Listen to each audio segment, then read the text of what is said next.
Hi guys, welcome. This is your Sameer Kohli sir with the fresh lecture of the chapter called Three Dimensional Geometry. आज मैं थोड़ा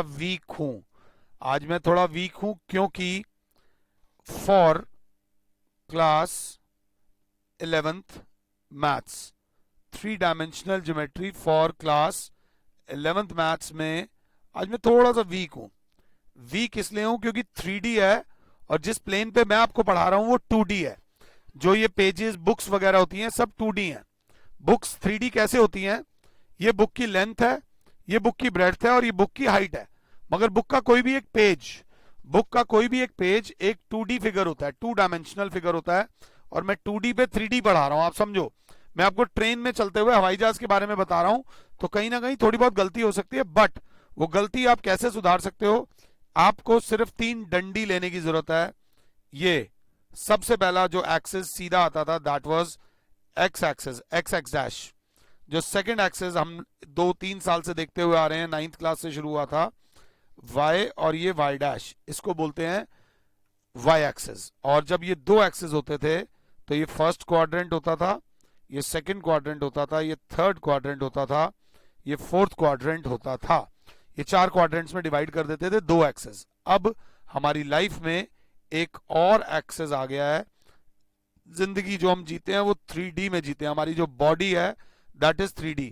maximum figures जो होती हैं जो हम लोग यूज करते हैं हमारी लाइफ में, Z और Z डैश। आप 3 डंडियां लेना, 1, 2 और बीच में एक लगा लेना।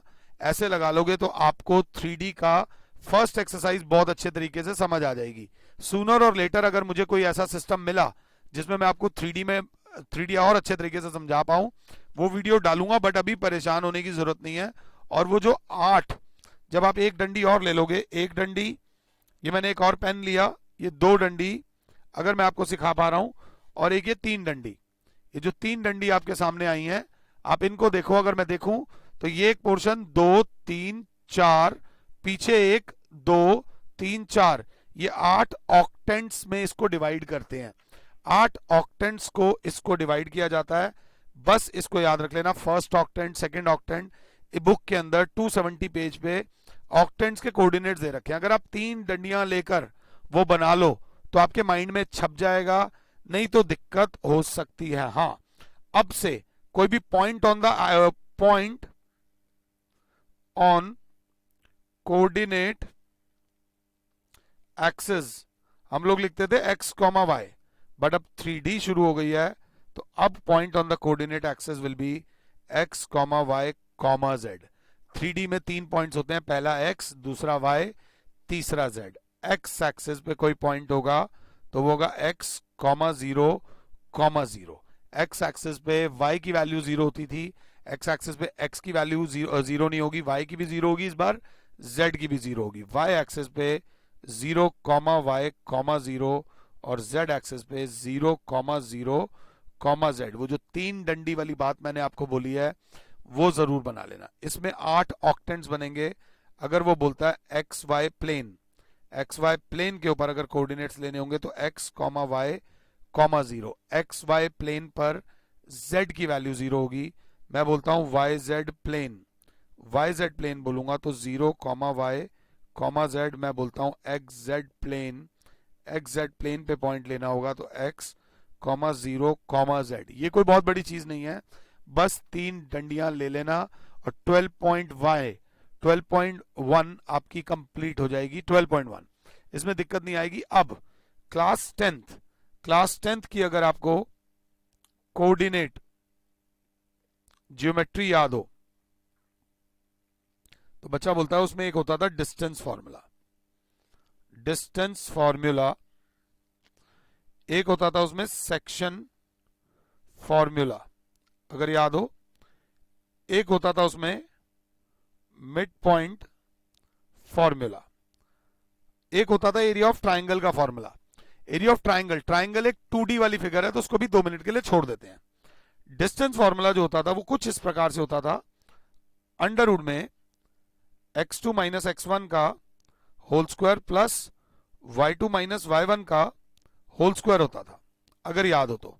दुनिया में कहीं एक पॉइंट है P, कहीं पे एक पॉइंट है Q, इसके कोऑर्डिनेट्स होते थे x1 y1 और इसके कोऑर्डिनेट्स होते थे x2 y2, और इस दोनों के बीच का जो डिस्टेंस होता था, अगर क्लास ध्यान से देख रही है तो वो PQ होता था, और PQ वाज अंडर रूट में x2 माइनस x1 का whole square plus y2 minus y1 का होल स्क्वायर। वैसे ही सेक्शन फॉर्मूला अगर याद हो तो एक पॉइंट होता था P, एक पॉइंट होता था Q, इस पर एक पॉइंट आ जाता था R, P के कोऑर्डिनेट्स होते थे x1 y1, Q के कोऑर्डिनेट्स होते थे x2 y2, और R इसको डिवाइड करता था m1 रेशो m2 में।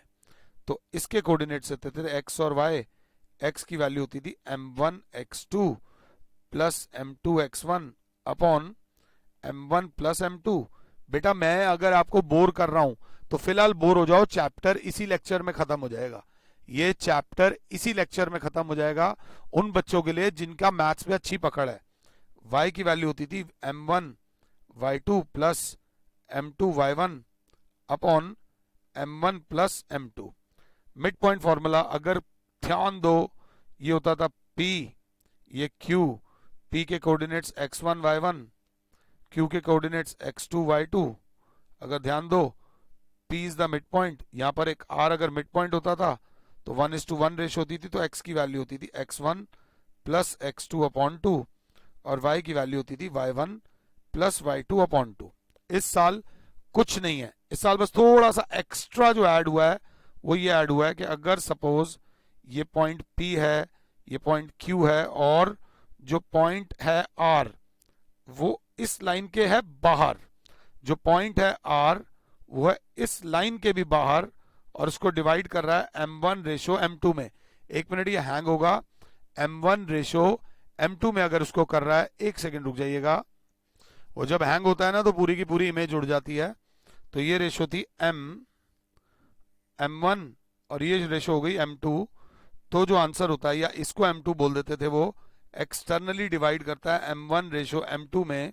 एक्सटर्नल रेशो दे रखी होगी, बस इस साल x की वैल्यू हो जाएगी m1 x2 minus m2 x1 upon m1 minus m2। y की वैल्यू हो जाएगी m1 y2 minus m2 y1 upon m1 plus m2 होता था, इस बार हो जाएगा m1 minus m2 in case of external division. Last year तक जितने भी पॉइंट्स होते थे वो एक लाइन सेगमेंट को इंटरनली डिवाइड करते थे, इस बार एक्सटर्नल भी हो जाएगा। अब कहने का मतलब क्या है, मुश्किल से 15 मिनट के अंदर ये चैप्टर खत्म हो जाता है।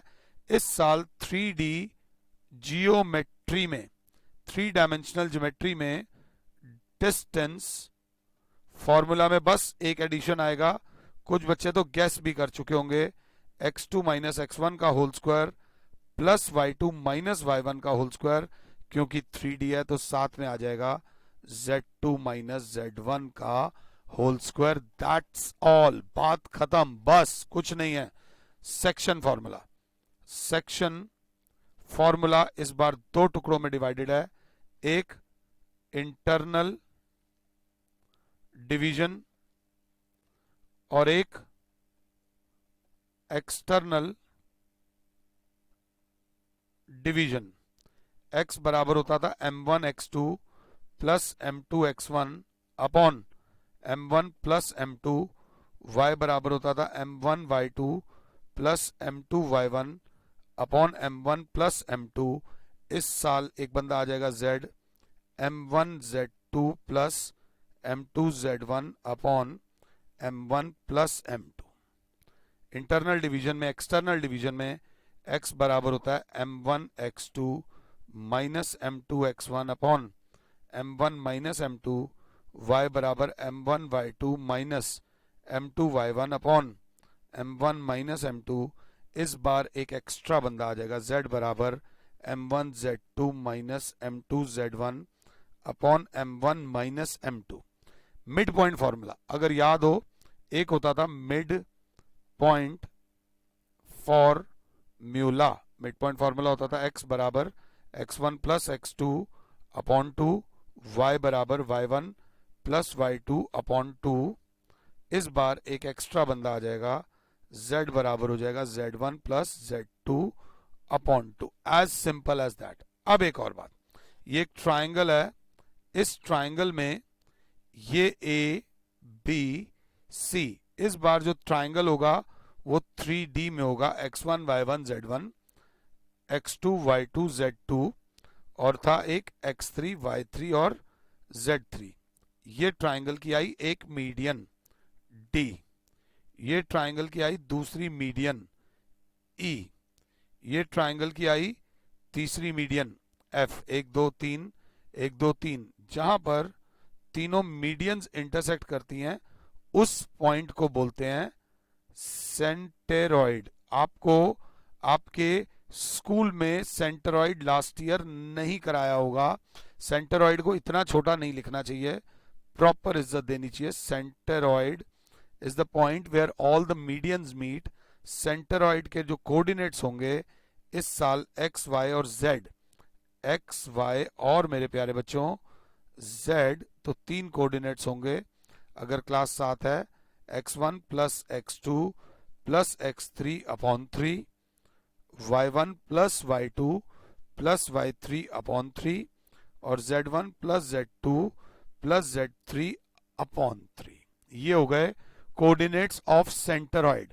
मुश्किल से जहां तक मैं देख पा रहा हूं ये 10-11 मिनट का एक लेक्चर है जिसमें मैंने आपको फॉर्मूलाज दिए हैं, और मैं आप लोगों को बोलूंगा सबसे पहले 12.2 इसमें करना शुरू करो। 12.2 पूरी करना, पहले 12.2 से स्टार्ट करना।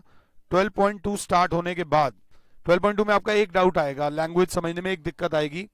12.3 करना, 12.3 भी बिल्कुल कोऑर्डिनेट ज्योमेट्री है। उसके बाद 12 मिसलिनियस जो इसकी दे रखी है, इसका एक एक क्वेश्चन करके चलना।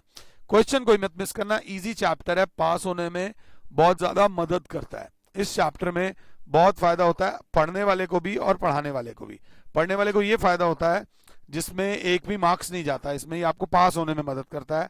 4 से 5 नंबर का चैप्टर है।